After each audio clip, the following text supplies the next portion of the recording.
निर्मला उसके बेटे विक्रम के साथ एक छोटे घर में रहती थी। बहुत ही मुश्किल से अपने बेटे को पढ़ाने के बावजूद वो घर पे खाली पड़ा रहता था, बिना कोई नौकरी और काम के, और हमेशा अजीब गरीब चीजों के बारे में सोचते रहता था। उसे ऐसे देख उसकी माँ बहुत दुखी होती थी, इसीलिए वो ही कोई भी काम काज करके उसका देखभाल करती थी। एक दिन जब वो काम कर रही थी, विक्रम उसकी माँ के पास भागते हुए जाता है। माँ, सिर्फ चिड़िया आसमान में क्यों उड़ते हैं? अगर हम भी आसमान में उड़ते तो कितना अच्छा होता। पंछी की तरह उड़ने के लिए इंसान के पास पर नहीं है। अगर होते तो हम भी आसमान में उड़ते रहते ना। तुम इन उटपटांग सवालों से मुझे परेशान मत करो, काम करने दो मुझे। से उसकी माँ उस पे गुस्सा करती है। डर के मारे वो वहाँ से चले जाता है। ये होकर बहुत दिन बीत जाते हैं। एक दिन जब विक्रम उसके घर के सामने मौजूद फूलों की बाग में घूम रहा था, तो उसे रेलगाड़ी वहाँ से गुजरते हुए नजर आती है। न जाने इस रेलगाड़ी के लिए धरती पे प्रत्येक स्थान क्यों दिया जा रहा है। वही अगर ये उड़ते होते तो इनके लिए प्रत्येक स्थान की जरूरत भी नहीं होती, और इस रेलगाड़ी का आवाज भी सबको ऐसे सुनाई नहीं देता। अरे हाँ, जिस तरह इस रेलगाड़ी का आविष्कार किसने किया है, वैसे ही अगर मैं उड़ते हुए रेलगाड़ी का आविष्कार करूं तो सभी आश्चर्यचकित हो जाएंगे और जहाँ चाहे वहाँ रुक सकते हैं और चढ़ भी सकते हैं। तुरंत मुझे अपने दोस्तों से ये बात कहना होगा। ये सोचकर वो उसके दोस्तों के पास जाता है। अरे रेवंत, मैंने एक फैसला लिया है। मैं उड़ने वाली रेलगाड़ी का आविष्कार करूंगा। वो देख तुम सब दंग रह जाओगे। खाली पड़े हो घर पे तुम, और तुम उड़ते हुए रेलगाड़ी का आविष्कार करोगे? उड़ता रेल होता भी नहीं है। उड़ते हुए रेल को तुम नहीं, कोई भी आविष्कार नहीं कर सकता। उसकी दोस्तों की बातें सुनकर वो बहुत निराश होता है और वहां से चले जाता है। घर जाने के बाद वो उसी उड़ते हुए रेलगाड़ी के बारे में सोचते रहता है। अपने बेटे को सोच में मग्न देख उसकी माँ उसके पास जाती है। अरे क्या हुआ बेटा, तुम ऐसे क्यों बैठे हो? माँ, क्या हम उड़ते हुए रेलगाड़ी का आविष्कार नहीं कर सकते हैं? मैं कुछ भी करके उसका आविष्कार करना चाहता हूँ। ऐसे अपनी दोस्तों की बातों को उसकी माँ को बताता है। बेटा, तुम क्यों इन फिजूल की बातों के बारे में सोच रहे हो? अपने वक्त का तुम गलत इस्तेमाल कर रहे हो बेटा, ये ठीक नहीं है। मैं अकेले इस घर को संभाल रही हूँ, अब तुम ही सोच लो, मेरी मदद करना है या इन उटपटांग चीजों के बारे में सोचते रहना है? सोचकर अपना फैसला मुझे बताओ। ये कहकर वो गुस्से में वहाँ से चले जाती है। क्यों मेरी माँ भी मेरे दोस्तों की जैसे ही बात कर रही है? कोई मुझे आखिरकार क्यों नहीं समझ रहा है? क्या एक उड़ते हुए रेलगाड़ी का आविष्कार करना इतना नामुमकिन है? अपने आप में ऐसे सोचते हुए और दुखी होकर विक्रम चलते जाता है, इतना दूर कि उसे पता भी नहीं चलता है कि वो कितना दूर आ गया। उसे कोई मनुष्य नहीं दिखता है। तब उसे उसके सामने एक बड़ा सा तालाब दिखता है। हाँ, इतना बड़ा तालाब यहाँ कैसे? मैंने तो अब तक इसे नहीं देखा। शायद मैं सोचते हुए ऐसे अनजाने में यहाँ तक आ गया। यहाँ तो कोई दिख भी नहीं रहा है।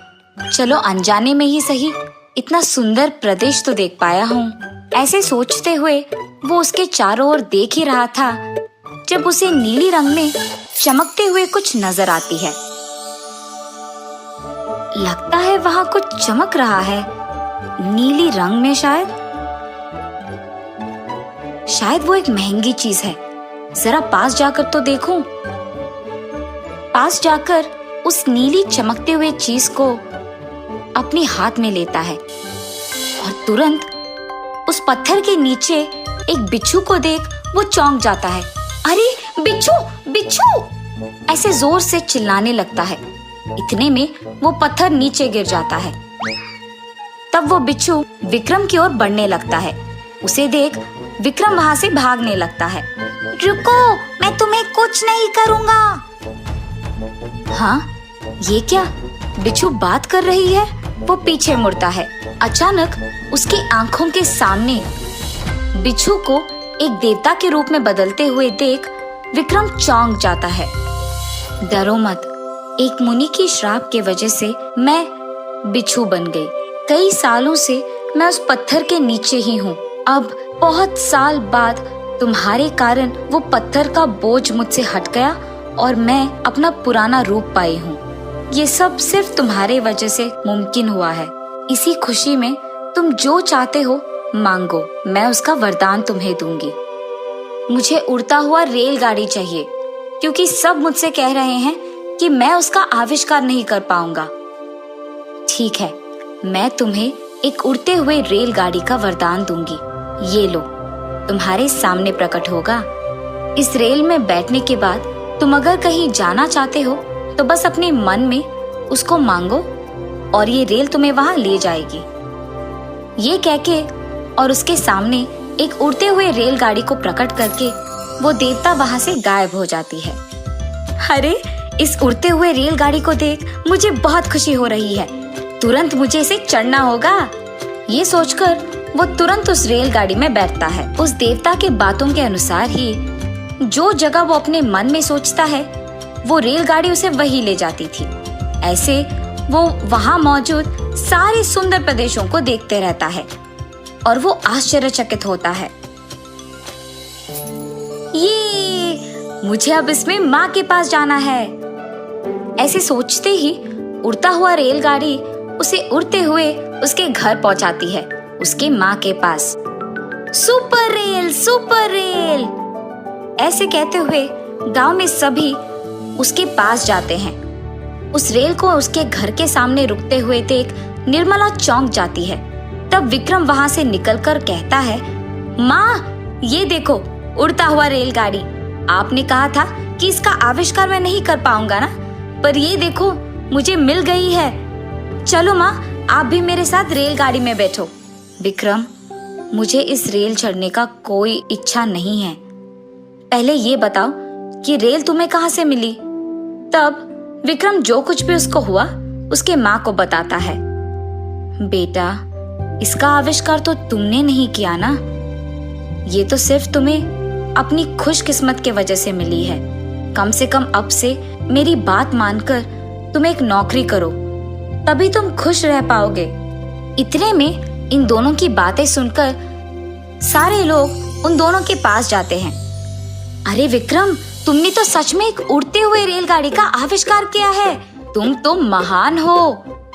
अरे विक्रम, तुम्हारी माँ तो वैसे भी कह रही है कि वो ये रेलगाड़ी नहीं चढ़ेगी, तो क्या हम चढ़ सकते हैं? ठीक है, चढ़ो रेलगाड़ी। ये कहने पर सभी उस रेलगाड़ी में चढ़कर विक्रम के साथ गांव का पूरा सैर लेते हैं। सुंदर सुंदर प्रदेश देख वो सभी चौंक जाते हैं और बहुत खुश होते हैं। एक दिन जब वो उड़ रहा था अपनी रेलगाड़ी में तो ऐसे सोचता है, काश मेरी माँ भी मेरे साथ इस रेलगाड़ी में होती। अचानक उसकी माँ उस रेलगाड़ी में उसके बगल में प्रकट होती है। उसे देख विक्रम चौंक जाता है। अरे माँ, तुम इस गाड़ी में कैसे आए? मुझे भी नहीं पता विक्रम, पर दिखने में ही नहीं, ये रेलगाड़ी तो अंदर से भी बहुत अच्छा है। चलो एक बार सैर करते हैं। इतने में विक्रम की माँ रेलगाड़ी को अंदर से भी जांचने लगती है। जब वो वहाँ के शीशे में अपने आप को देखती है तो अचानक उनके कपड़े नए में बदल जाते हैं और उनपे जेवर भी प्रकट हो जाते हैं। उन्हें देख वो अपने बेटे को बुलाती है। अरे विक्रम, ये तो कोई जादुई रेलगाड़ी रखता है।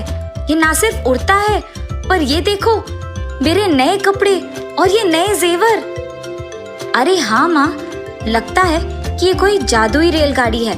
सामने भी कोई बटन्स है, उसको अगर दबाएंगे तो शायद अच्छा ही होगा। ऐसे वो रेल के सामने मौजूद बटन्स को दबाता है। उन कई बटन में से एक को दबाते ही खाना प्रकट होता है, किसी और को दबाने पर जेवर प्रकट होते हैं। ऐसे ही विक्रम और उसकी माँ उस उड़ते हुए रेलगाड़ी को चलाते हुए मोती और जेवर से उनका घर चलाते हुए बहुत खुश रहते हैं।